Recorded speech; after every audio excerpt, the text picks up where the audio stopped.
Guys, welcome and welcome back to my channel. I hope कि आप सभी लोग अच्छे होंगे। आज इस वीडियो में हम जानने वाले हैं कि डिलीवरी के बाद, यानी कि आपकी चाहे नॉर्मल डिलीवरी हुई हो चाहे सी सेक्शन डिलीवरी हुई हो, जो बड़ा हुआ पेट होता है उसको हम किस तरीके से कम कर सकते हैं।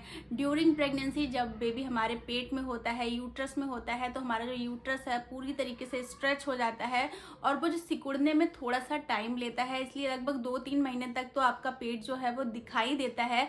लेकिन बहुत सारी महिलाओं के साथ क्या होता है कि वो वैसा ही रह जाता है, वो सिकुड़ता नहीं है और ये फिर देखने में बहुत बुरा लगता है। बड़ा हुआ पेट पूरे फिगर को खराब करता है। आप चाहे कैसे भी कपड़े पहन लीजिए, लेकिन अगर आपका पेट निकला हुआ है तो कोई भी कपड़ा आपके ऊपर जचता नहीं है। इसीलिए हमारा जो टमी है वो फ्लैट होना बहुत ज़रूरी होता है।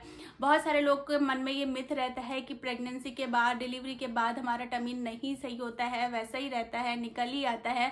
तो ये सब नहीं होता है। बहुत सारे लोगों को आप देखेंगे 2-2 बेबी डिलीवर करने के बाद भी उनका टमी होता है वो एकदम फ्लैट होता है। तो यहाँ पे कुछ चीज़ें आपको करनी चाहिए जो आपके टमी को फ्लैट कर सकती हैं, आपको पुराने फिगर में आपके ला सकती हैं। तो सबसे पहली चीज़ जो सबसे ज़्यादा कारगर होती है हमारे पेट को कम करने के लिए, वो होता है ब्रेस्ट फीडिंग। ब्रेस्ट फीडिंग क्या करता है, जो हमारा यूट्रस खिंच जाता है, जो हमारा यूट्रस बड़ा हो जाता है, उसे सिकोड़ने में हेल्प करता है। जैसे जैसे बच्चा लैच करता है हमारे यूट्रस सिकुड़ता है और जो मम्मी टमी हमारा लटका हुआ होता है वो अंदर जाता है, यूट्रस अपने पुराने शेप में आने की कोशिश करता है। तो ब्रेस्ट फीडिंग जरूर कराइए, बहुत कारगर है। इसके अलावा आपको एक संतुलित आहार लेना चाहिए। बहुत सारे लोग बोलते हैं कि डिलीवरी के बाद ये खाओ वो खाओ, आपको ज़रूरत है, बहुत ज़्यादा ब्लड लॉस हुआ है इसलिए आपको बहुत हेल्दी खाने की ज़रूरत है। लेकिन यहाँ पे आपको ध्यान ये देना है कि आपको संतुलित डाइट लेनी है।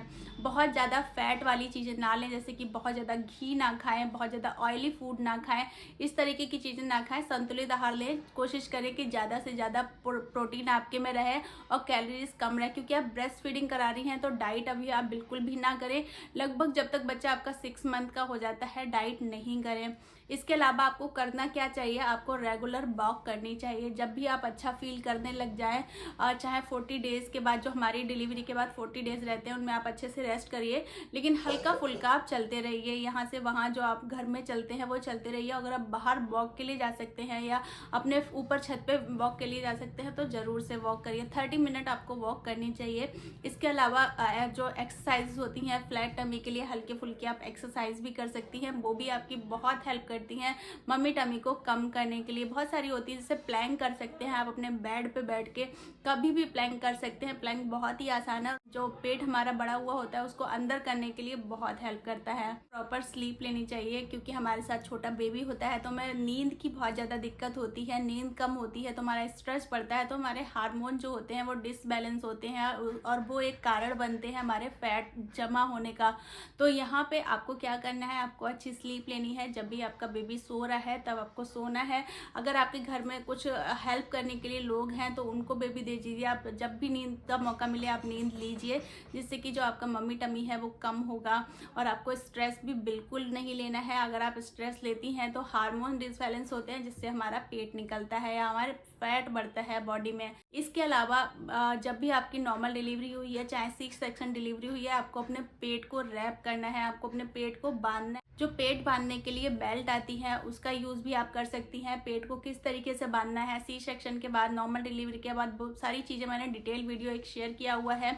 नॉर्मल डिलीवरी हुई है तो 2 दिन के बाद आप अपने पेट को बांध सकती हैं। सी सेक्शन हुआ है तो लगभग 6-7-8 दिन के बाद अपने पेट को बांध सकती हैं। एक बार अपने डॉक्टर से राय जरूर लें। तो यहाँ पे मैंने डिटेल वीडियो शेयर किया हुआ है किस तरीके से आपको पेट को बांधना चाहिए। अगर आपके पास बेल्ट नहीं है तो भी आप दुपट्टे वगैरह का यूज़ करके पेट को बांध सकती हैं। पेट को ज़रूर बांधें, ये बहुत हेल्प करता है आपका पेट कम करने में। तो ये सारी चीज़ें करके आप अपने पेट को फ्लैट कर सकती हैं। कुछ ही टाइम में, थोड़ा टाइम लगता है, थोड़ी चीज़ें टाइम टेकिंग होती हैं, क्योंकि पेट बाहर निकलने में 9 मंथ लगे हैं तो एटलीस्ट 6-7 मंथ तो लगेंगे पेट को कम होने के लिए। तो उसके लिए आपको वेट करना चाहिए। बहुत जल्दबाजी ना करें, क्योंकि बच्चा आपका छोटा है तो अभी उस पर भी ध्यान देना है आपको। आई होप कि वीडियो आपके लिए यूज़फुल रहा होगा। वीडियो यूज़फुल लगा हो तो प्लीज़ वीडियो को ज़रूर से लाइक करें, मेरे चैनल को सब्सक्राइब। ऐसी बहुत सारी इन्फॉर्मेटिव वीडियोज़ के लिए thank you so much for watching. Thank you.